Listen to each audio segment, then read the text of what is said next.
نجعله عندك على خير ولا نزكي على الله أحدا اللهم اربط على قلوب أهله আল্লাহ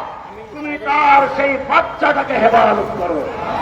اللهم اربط على قلوب أهله وألهم الصبر والسلوان واجعل مصابهم رفعة في الدرجات وتكفيرا للسيئات আল্লাহ রাব্বুল আলামিন তার সমস্ত গুনাহগুলোকে মিটিয়ে তাকে জান্নাতের আলা মেহমান হিসেবে কবুল করুন তার সন্তানকেও তিনি যেভাবে ওসিয়ত করেছেন আমি লড়ে যাব আমি যদি না থাকি আমার সন্তান লড়বে আমার সন্তানের পরে তার প্রজন্ম থেকে প্রজন্ম লড়তে থাকবে আল্লাহ রাব্বুল আলামিন তার সন্তানকে সেভাবে কবুল মঞ্জুর করেন আমিন তিনি বলেছিলেন তাকে কেউ হুমকি দিয়েছিল তোমার জন্য একটা ভালো ধরনের কফিন তৈরি করো তিনি বলেছিলেন উত্তর দিয়েছিলেন আমি ঘুষ খেয়ে হারাম খেয়ে শরীরকে মোটা তাজা করি নাই আমার জন্য উন্নত মানের কফিনের প্রয়োজন নেই সাদা কাফন হলেই চলবে আল্লাহ তুমি তোমার এই বান্দাকে কবুল করেছো আমরা আশা করি তুমি তাকে জান্নাতের আলা মুকাম নসিব করবে আমিন মসজিদ থেকে আমরা তার জন্য দোয়া করছি يا شباب الإسلام يا شباب المسلمين ألزموا الحق وأثبتوا على الاستقامة فالطريق قد تظلمه الفتن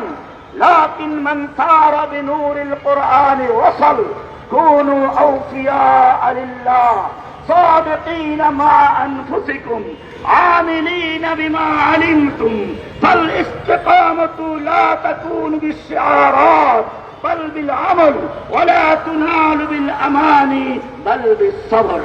اللهم ثبت قلوبنا على دينك اللهم أعز الإسلام والمسلمين اللهم انصر الإسلام والمسلمين اللهم انصر من نصر دين محمد صلى الله عليه وسلم واجعلنا منهم اللهم اخذل من خذل دين محمد صلى الله عليه وسلم ولا تجعلنا منهم اللهم اقتل الكفرة والمبتدعة والمشركين والملحدين والمنافقين اللهم اقتل الهندوس والنرندر مودية اللهم خذهم اخذ عزيز مقتدر اللهم دمر ديارهم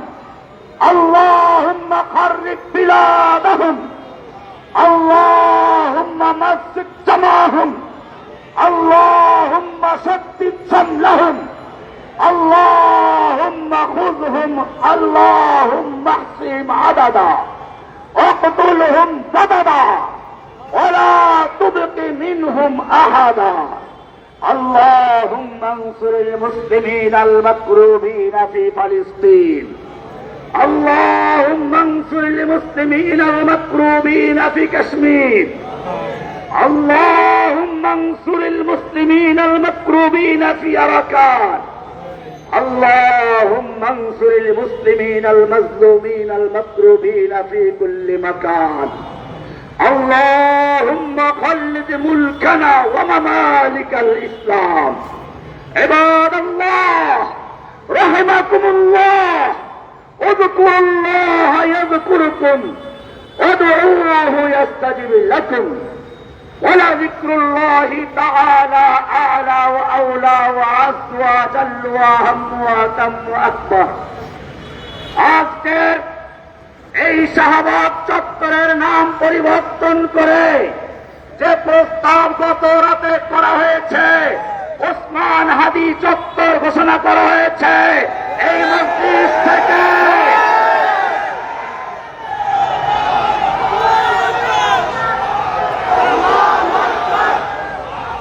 আজকের এই ওসমান হাদি চত্বরে জুমার খুতবার মাধ্যমে শরীফ ওসমান হাদি চত্বরের শুভ উদ্বোধন ঘোষণা করা হলো এখন থেকে সরকারি বেসরকারি সকল ক্ষেত্রে এই চত্বরের নাম শাপলা নয়, শহীদ শরীফ ওসমান হাদি চত্বর হিসেবে লিখতে হবে। এখন থেকে শাহবাগ চত্বরকে সমস্ত কাগজপত্র দপ্তর থেকে বিলুপ্ত করে মুছে দিয়ে শহীদ শরীফ ওসমান হাদি চত্বর হিসেবে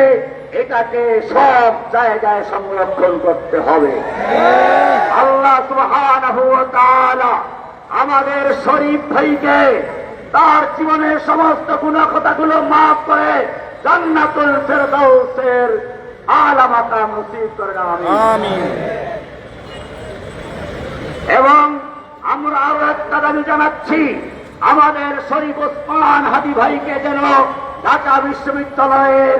নজরুল ইসলাম কবি, জাতীয় কবির সঙ্গে তার কবরটা দেওয়া হয়। জুমার সালাত হবে, সবাই কথা শুনবেন। আর তার জানাজা 3 সপ্তাহে অংশগ্রহণ করব এবং বাংলাদেশের সকল শিক্ষা প্রতিষ্ঠান যেন তার জানাজায় অংশগ্রহণ করার জন্য সাধারণ ছুটি ঘোষণা করা আমরা সে দাবি করবো। ভাই আমরা